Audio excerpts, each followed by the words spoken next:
Please sir. तो इस session को मैं शुरू करता हूं एक बहुत इंपॉर्टेंट एक बात जो हमको समझनी होगी इस सेशन को आगे बढ़ाने से पहले। हमारा जो भी एजुकेशन सिस्टम है या जो भी बचपन से आज तक हमारी कंडीशनिंग हुई है, वो पूरा फोकस सिर्फ एक ही चीज के ऊपर है, वो है कि पैसा कमाओ। सब एग्री करते हैं इस बात से? तो पैसा कमाने पे तो सबका फोकस है, लेकिन कुछ ऐसा है जो इससे बहुत इंपॉर्टेंट है, उस पर किसी का फोकस नहीं है। पैसा कमाने से भी ज्यादा जो इंपॉर्टेंट है वो है कि आपने कितना पैसा बचाया। इंपॉर्टेंट है या नहीं है लॉन्ग टर्म में? सपोजिंगली आपने 50,000 रुपए महीने का कमा तो लिया, लेकिन आपके खर्चे हैं 55,000 रुपए के, क्या करोगे? तो कितना आपने कमाया उससे ज्यादा इंपॉर्टेंट है आपने कितना बचाया। कितना बचाया इससे भी ज्यादा इंपॉर्टेंट है कि जो बचाया उसको किस तरीके से इन्वेस्ट किया। ये कितने लोग समझ पा रहे हैं इस बात को? बट ये हमको कहीं नहीं सिखाया जाता है। स्कूल्स में, कॉलेजेस में, घर पे भी इसकी इतनी बात नहीं होती है कि पैसे को इन्वेस्ट कैसे करना है, स्मार्टली कैसे इन्वेस्ट करना है। क्योंकि अगर आपको स्मार्टली इन्वेस्ट करना आता है और आप मान लो महीने का, मैं बहुत बड़ी बात नहीं करता, 2-3 हज़ार रुपए भी इन्वेस्ट करते रहते हो अभी से, इस एज ग्रुप से, which is around 25 years 30 years, तो आने वाले 20 साल बाद, 30 साल बाद पता है आपके अकाउंट में कितना पैसा हो सकता है? अगर स्मार्टली इन्वेस्ट करते हो तो करोड़ों रुपए हो सकते हैं। तो this topic today is extremely important, चाहे आप मेल हो चाहे फीमेल हो। और जरूरी नहीं है ये उन्हीं लोगों के लिए है जिनकी एज ग्रुप 25 साल है, 30 साल है, 35 साल है, क्योंकि इन बातों को सीखना एक्चुअल में जरूरी है at as young of age as possible. यानी अगर आपकी एज 18-19 साल, 20 साल भी है, जो लोग कैमरे पे देख रहे हैं उनको मैं बोलता हूँ, जो वीडियो में देख रहे हैं, कि अगर आपकी एज 18-19 साल है, 20 साल है, तब भी आपके लिए सेशन बहुत इंपॉर्टेंट है, इनफैक्ट ज्यादा इंपॉर्टेंट है। और मेरे को आइडिया कहाँ से आया ये सेशन करने का? मेरे एक फ्रेंड है, मेरी वैसे उनसे बातचीत हो रही, उन्होंने मेरे से पूछा कि यार मेरे पास में कुछ फंड पड़ा हुआ है, मुझे क्या करना चाहिए, उसको कहाँ इन्वेस्ट करना चाहिए, कुछ आइडियाज हैं आपके पास? नहीं, उन्होंने मुझसे पूछा, आप क्यों बीच में टांग अड़ा रहे हो? सीधा ही म्यूचुअल फंड। तो उन्होंने मेरे से पूछा, तो मैंने ये नहीं कहा जो इन्होंने कहा। मैंने सबसे पहले उनसे ये पूछा, मैंने कहा आपने क्या किया हुआ इस पैसे का और कितना पैसा आपने जोड़ा हुआ है? तो उन्होंने बताया मेरे अकाउंट में अराउंड 4-5 लाख रुपए पड़ा हुआ है। मैंने कहा अकाउंट में मतलब? कहते सेविंग्स अकाउंट में। And it's a huge blunder. और आप में से भी बहुत सारे लोगों के अकाउंट में पैसा पड़ा हुआ, कितने ऐसे हैं यहाँ पर? सेविंग अकाउंट में इंटरेस्ट कितना है पता है? 3%, 3.5%। इन्फ्लेशन कितनी है? इन्फ्लेशन पता है ना हम सबको क्या है? मान लो आज हम पेट्रोल खरीदते हैं, कितने का है पेट्रोल? कितने रुपए लीटर है? 73। ये आज से 20 साल पहले कितने का था? 20-25 रुपए का। तो 25 रुपए से बढ़ करके आज कहां हो गया है? 73 पे पहुंच गया। तो ऑलमोस्ट 3 गुना बढ़ गया है। तो अगर वो पैसा आपके सेविंग अकाउंट में पड़ा होता तो क्या वो 3 गुना बढ़ जाता? तो आप लॉस में हो। समझ गए? इन्फ्लेशन का जो रेट है अप्रॉक्सीमेटली आप कह सकते हो 6% के आसपास मान लेते हैं, वो वेरी करता रहता है। बट अगर 6% इन्फ्लेशन है और 3% आप अर्न कर रहे हो उस पैसे पे, तो आप कमा नहीं रहे हो, आप गंवा रहे हो, क्योंकि उस पैसे की वैल्यू कम होती चली जा रही है और आप खुश हो रहे हो कि मैं पैसा जोड़ रहा हूं। आप जोड़ नहीं रहे हो, आप बेवकूफी कर रहे हो। तो इस तरह की कुछ चीजें हैं जो हमको सीखनी बहुत जरूरी है। और जैसे मैंने उनको ये बात बोली तो it was a surprise for him. मैंने कहा ये पैसा सेविंग्स में क्यों पड़ा है, इसकी एफडी क्यों नहीं कराई? क्योंकि एफडी में एटलीस्ट 7% इंटरेस्ट है। कहता मैंने कभी सोचा ही नहीं ऐसे, मेरे को किसी ने बताया ही नहीं इसके बारे में, कभी सिखाया ही नहीं। और ये कोई छोटी प्रॉब्लम नहीं, बहुत बड़ी प्रॉब्लम है। मैंने कुछ कैलकुलेशंस करी, फिर उनको मैंने बताया। मैंने कहा अगर सिर्फ इतना सा स्टेप हमने उठा लिया ना, इतना सा जो कुछ भी नहीं है, कुछ घंटे का है, कि जो सेविंग में पड़ा है उसकी एफडी करानी है। एफडी भी अलग अलग ड्यूरेशन की करा दी। कुछ जो हमको पता है कि अभी इमीडिएटली काम नहीं आना है, उसकी मान लो 3 साल की करा दी। कुछ लगता है इमीडिएटली काम आना, तो 6 महीने की एफडी करा दी। अगर इतना सा भी हमने स्टेप उठा लिया तो अगले आने वाले 20 साल बाद कितने का फर्क पड़ जाएगा? Any idea? लाखों रुपए का फर्क पड़ेगा, कम से कम 20 लाख रुपए का फर्क पड़ेगा आने वाले 20 से 25 साल में। तो मैंने कहा वो जब 20-25 लाख आएंगे, अब ये करोगे तो हो ही आप, जो मैंने बताया है, तो उसमें से कुछ थोड़ा इधर भी दे देना भाई। आपने कितना पैसा कमाया उससे इंपॉर्टेंट क्या है? कितना बचाया। अब पैसे को बचाते कैसे हैं? पैसे को बचाना मतलब हम क्या समझते हैं? खर्चे कम करो, बस ये तो हमको समझ आता है कि सब्जी वाले से लड़ते रहो, रिक्शे वाला 10 रुपए नहीं भैया 8 रुपए ही दूंगी मैं, तो बचा लो 2 रुपए। इसकी मैं बात नहीं कर रहा हूं, मैं बात कर रहा हूं थोड़ी बड़ी गेम की, जहां पे हम कुछ बेवकूफ़ों वाले स्टेप्स उठाते हैं और अपना करोड़ों का नुकसान कर बैठते हैं। मैं 2-3 रुपए की, 5 रुपए की बात नहीं कर रहा हूं। जो आज देखने में हजारों लग रहे हैं वो आने वाले टाइम की करोड़ों हैं। याद रखना मेरी इस बात को। हजारों लाखों बन जाते हैं कुछ साल बाद और लाखों करोड़ों बन जाते हैं कुछ साल बाद, अगर हमने स्मार्टली इन्वेस्ट किया तो। अब बताता हूं आपको एक बहुत बड़ी गलती जो हम सब कर रहे हैं। आप में से कितनों ने इंश्योरेंस कराई हुई है? कौन सी इंश्योरेंस कराई हुई है? कितनों ने एंडोमेंट वाली कराई हुई है? कितनों को तो, एक मिनट, जिन्होंने इंश्योरेंस कराई हुई है कितनों को पता ही नहीं उन्होंने कौन सी कराई हुई है? करो, हाथ ऊपर करो। अरे वाह, वाह जी वाह। कितने हैं जिन्होंने एंडोमेंट कराई हुई है?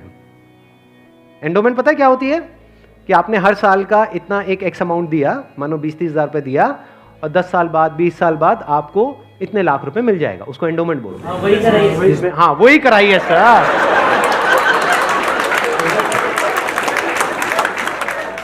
क्या सर एंडोमेंट पेंडोमेंट बोलते हैं? सीधी बात करो ना। इंश्योरेंस का मतलब लोग यही समझते हैं इंडिया में कि हर साल का इतना पैसा जाना है, इतना प्रीमियम जाएगा, 20,000, 30,000, 40,000, और 20 साल बाद आपको इतने लाख रुपए मिल जाएगा। मान लो 20 लाख रुपए मिल जाएगा, जो सुनने में बड़ा अट्रैक्टिव लगता है। बेवकूफों वाला स्टेप है ये। कितनों ने टर्म इंश्योरेंस कराई हुई है? हार्डली 3 या 4 या 5 लोग। कमाल जी कमाल। देख लो कितना बड़ा ब्लंडर है ये भी आप सपने में भी नहीं सोच सकते। और ये आपको कोई नहीं बताएगा, ना कोई बैंक वाले बताएंगे, ना कोई इंश्योरेंस एजेंट बताएगा, ना आपका कोई दोस्त बताएगा, क्योंकि जब पैसा बीच में आ जाता है तो यारी दोस्ती सिर्फ नाम की होती है। दारू पी रहे हो, ओ तुम मेरा भाई है, मैं तेरे साथ में कभी कुछ गलत नहीं कर सकता, ले तू एंडोमेंट करा, ओ तू मेरे पे छोड़ दे यार। और आपको पता ही नहीं है आपका कितना बुरी तरीके से कटा है। तो अब ध्यान से समझना, ये जो टर्म इंश्योरेंस है ये आपको कराने के लिए कोई नहीं बोलेगा। क्यों? क्योंकि इसमें जो इंश्योरेंस एजेंट है उसको पैसा ना के बराबर मिलेगा। जो एंडोमेंट प्लान्स होते हैं, जो यूलिप्स होते हैं, उसमें उनको अच्छा खासा कमीशन मिलता है, कुछ केसेस में 30% तक भी मिलता है। अगर आपने मानो 20,000 की इंश्योरेंस कराई तो 30% कट गया आपका। आपका कट नहीं गया है, पैसा आपका कट गया है। 6,000 रुपए गया। अगर 6,000 रुपए वैसे कहीं पे खो जाते हैं या नहीं मिलते हैं या कोई लेकर के आपसे भाग जाता है, कितने दिन तक टेंशन रहती है? मजे की बात क्या है, आपको पता ही नहीं है कि आपके साथ क्या हुआ है। ये जो टर्म इंश्योरेंस होती है इसमें ना के बराबर कटता है। इसमें बस एक पॉइंट होता है जिसको सुनते ही आप लोगों को झटका लगेगा, जिनका कन्वेंशनल माइंडसेट है। टर्म इंश्योरेंस क्या होती है कि आप इतना पैसा देते रहो, मानो आपने 10 साल दिया, 20 साल दिया, 30 साल दिया, 30 साल बाद आपको 1 रुपए भी वापस नहीं आएगा। ओ सर, ये क्या सर, वापस नहीं आएगा तो फायदा क्या है? इंश्योरेंस किस लिए होती है? किस लिए होती है? कि कल को आपको कुछ हो जाए। ये बेसिक सी बातें बता रहा हूं आपको, ये नहीं पता है लोगों को। अभी देख लो कितनों ने हाथ उठाया था।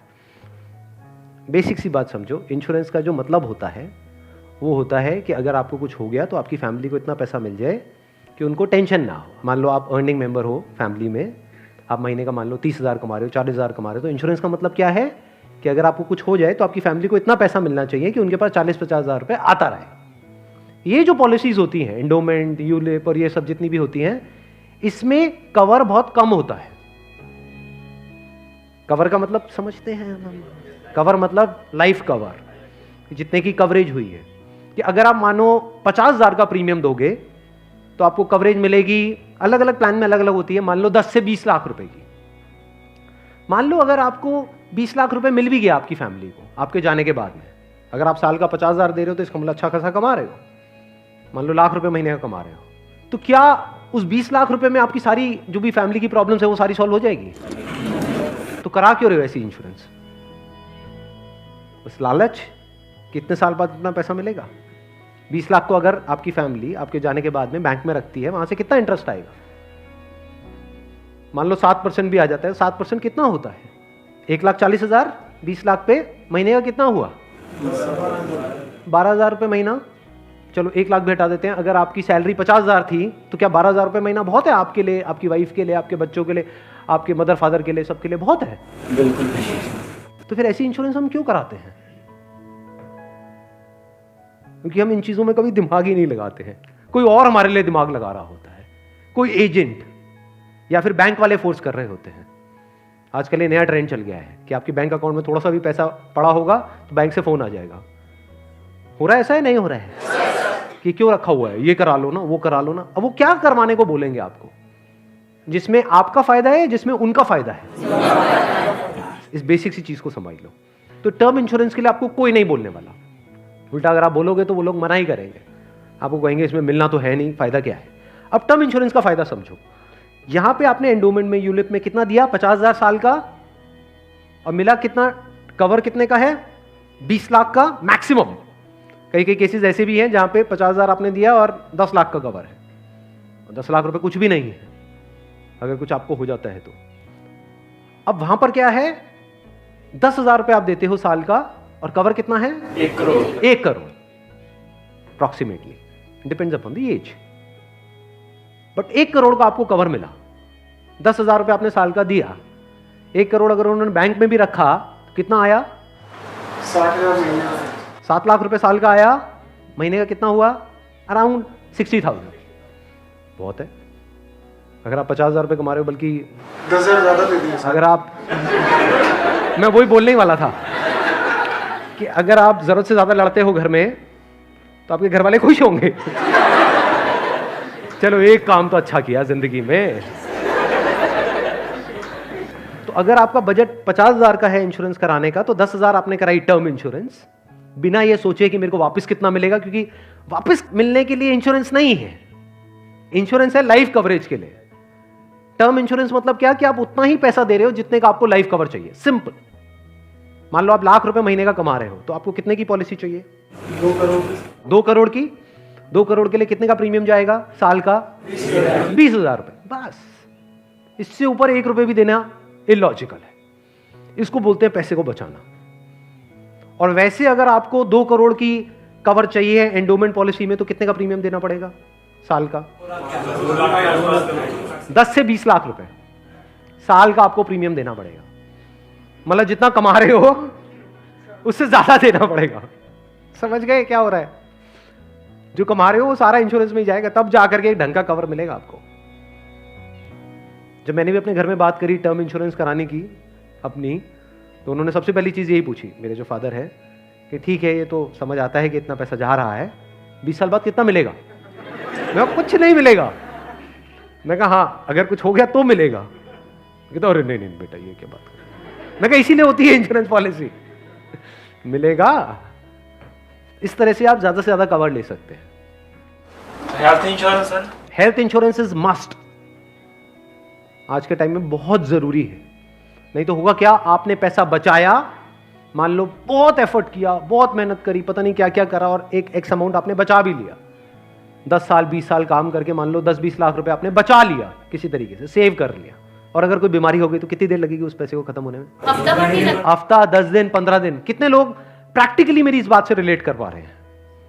सब कर पा रहे हैं। और कितनों ने हेल्थ इंश्योरेंस कराई हुई है? रिलेट सारे कर पा रहे हैं, लेकिन हार्डली आधे लोग ऐसे हैं जिन्होंने एक्चुअल में अपनी हेल्थ इंश्योरेंस कराई हुई है। और हेल्थ इंश्योरेंस भी मुझे लग रहा है ज्यादातर ने तो नाम के लिए करा रखी होगी। कितना कवर है? क्योंकि अगर आप कवर ज्यादा भी लेते हो तो प्रीमियम आपको बहुत ज्यादा नहीं देना पड़ता है, मार्जिनली एक्स्ट्रा होता है। उसमें आपकी पूरी फैमिली कवर हो जाती है, मतलब आप, आपकी वाइफ, आपके बच्चे सारे कवर हो जाते हैं। इसको आप हेल्थ इंश्योरेंस कहो, मेडिकल इंश्योरेंस कहो, मस्ट है ये होनी ही चाहिए।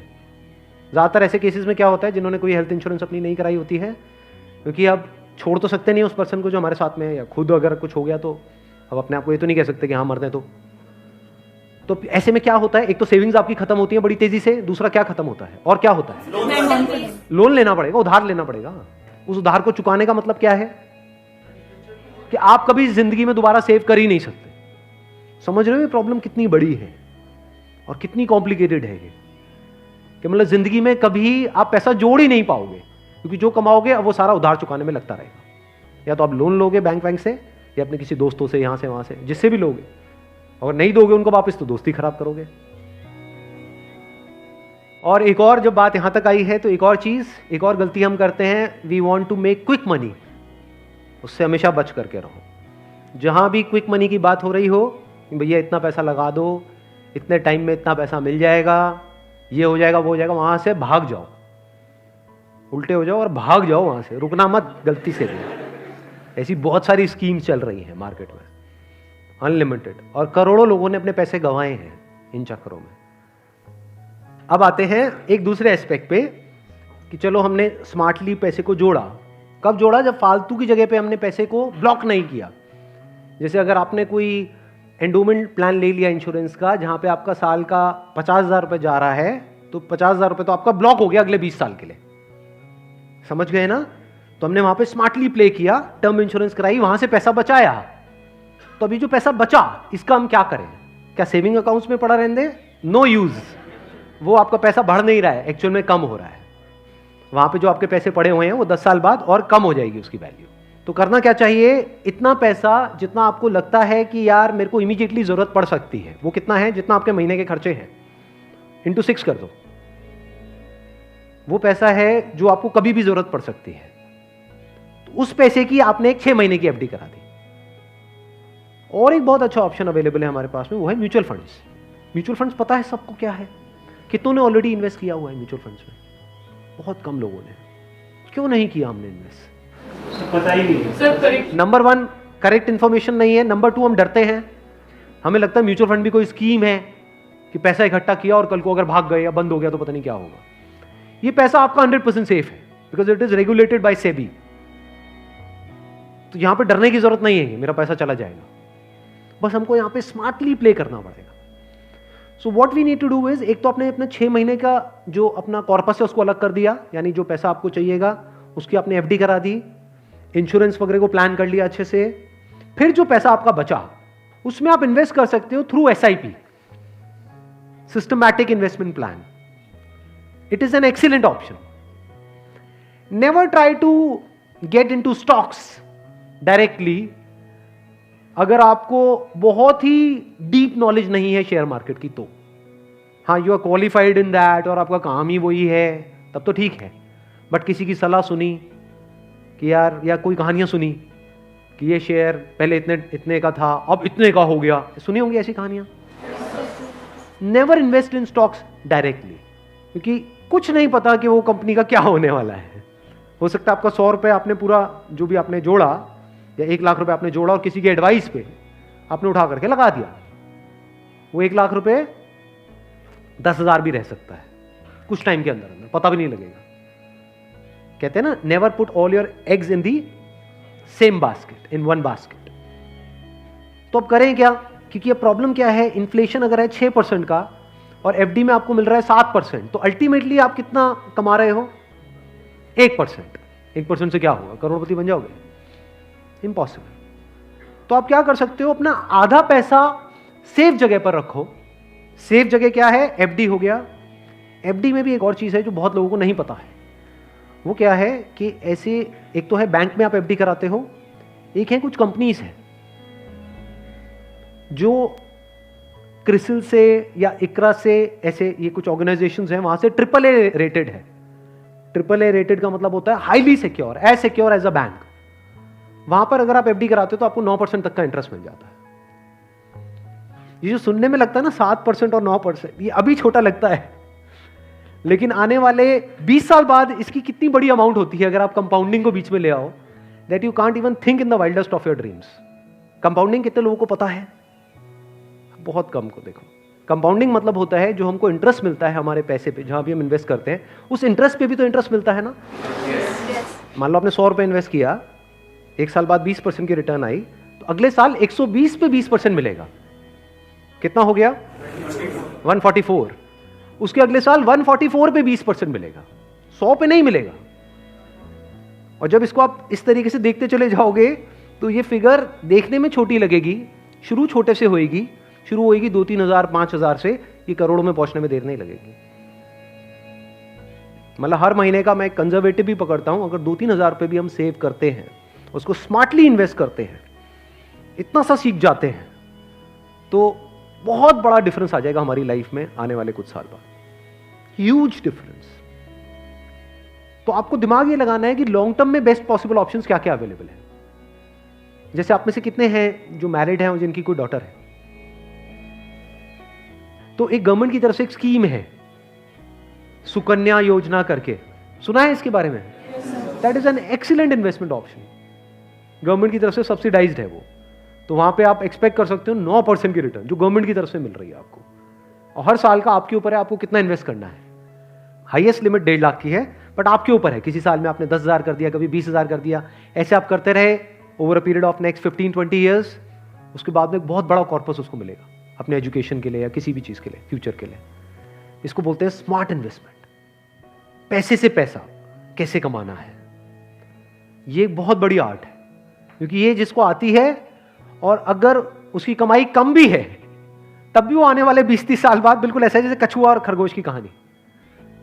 इमीडिएटली नहीं, मान लो कोई बंदा है 50,000 रुपए कमा रहा है लेकिन वो स्मार्टली इन्वेस्ट कर रहा है। दूसरी तरफ से कोई बंदा है जो 1 लाख रुपए महीने का कमा रहा है लेकिन ना तो ढंग से पैसा बचा रहा है ना समझदारी से इन्वेस्ट कर रहा है। तो आने वाले 20-30 साल बाद ये जो 50,000 वाला है ये उससे बहुत आगे होगा, ये करोड़ों में होगा, और उस बंदे के हाथ में कुछ भी नहीं होगा। वो हो सकता है डेट में होगा, मतलब उसके ऊपर कर्जा होगा, और ये बंदा ऐसा होगा जो कर्जा देने लायक पोजीशन में होगा। ऐसा भी हो सकता है, ये अगर हम बेसिक से फंडों को समझते चले जाएं तो अब ध्यान से समझना। अब यहां पर हम कहां तक पहुंच गए थे? SIP is an excellent option. SIP का मतलब होता है कि आपने अपना एक अमाउंट फिक्स कर लिया, हर महीने का इतना अमाउंट तो एसआईपी में देना ही देना है म्यूचुअल फंड में। अब म्यूचुअल फंड कैसे चूज करें? हजारों म्यूचुअल फंड है। लार्ज कैप इक्विटी फंड को पकड़ो, वो भी कुछ वेबसाइट्स है जैसे मनी कंट्रोल है, वैल्यू रिसर्च है, वहां पर जाकर के देखो उन फंड्स की रेटिंग कम से कम 4 से 5 स्टार होनी चाहिए। कोई ऐसा फंड है उसकी 1 या 2 स्टार की रेटिंग है, मत करो उसमें। बल्कि ऐसा फंड होना चाहिए जो हर वेबसाइट पे 4 या 5 स्टार की रेटिंग हो। अब आपने क्या किया कि हर महीने का अपना एक अमाउंट फिक्स कर लिया, दैट कुड बी एनीथिंग, 1,000 रुपए, 2,000 रुपए, 3,000 रुपए, 4,000, 5,000, what ever that amount is. SIP के थ्रू ऑटोमेटिकली इतना अमाउंट आपके अकाउंट से डेबिट होता चला जाएगा over a period of next 10 years, 20 years, 30 years. अभी स्मार्ट इन्वेस्टमेंट क्यों है? एक तरफ से मैं इंश्योरेंस के लिए मना कर रहा था, इसके लिए स्मार्ट क्यों है? क्योंकि यहां पे आपका पैसा नहीं कट रहा है, जो पैसा आप लगा रहे हो पूरा का पूरा इन्वेस्ट हो रहा है। इसमें भी 2 ऑप्शन है, एक आप ब्रोकर के थ्रू जा सकते हो, एक है डायरेक्ट जा सकते हो। तो वहां पे आपका 1% और बच जाएगा। मान लो टोटल 1.5% कटना था हर साल का, तो अब कितना कटेगा? सिर्फ आधा %। अभी 1% सुनने में छोटा लगता है, but over a period of 20-30 years ये लाखों रुपए का होता है। मतलब डिसीजन लेने में कुछ मिनट्स लगते हैं इन बातों को समझने में, लेकिन आने वाले टाइम में यही फर्क होगा कि आपके अकाउंट में लाखों है, करोड़ों है, क्या है। अच्छा, म्यूचुअल फंड क्यों और स्टॉक्स क्यों नहीं? क्योंकि स्टॉक्स में आप 1 या 2 या 4 में इन्वेस्ट कर रहे हो, म्यूचुअल फंड जो है वो डिवाइड कर देते हैं। वो मान लो 50 में उन्होंने इन्वेस्ट कर दिया, तो अब अगर उसमें से एक कंपनी बंद भी हो गई तब भी प्रोपोर्शनेटली जो आपने इन्वेस्टमेंट करी है उसमें उसका परसेंटेज क्या था? मान लो 2%, तो आपको 100 रुपए 98 रह गया, बस इतना ही हुआ। अब मार्केट में सबसे बड़ा डर लोगों को यह होता है जो म्यूचुअल फंड में नहीं इन्वेस्ट करते हैं कि कल को नीचे आ गया तो क्या होगा, क्योंकि नीचे आने की कोई लिमिट नहीं है।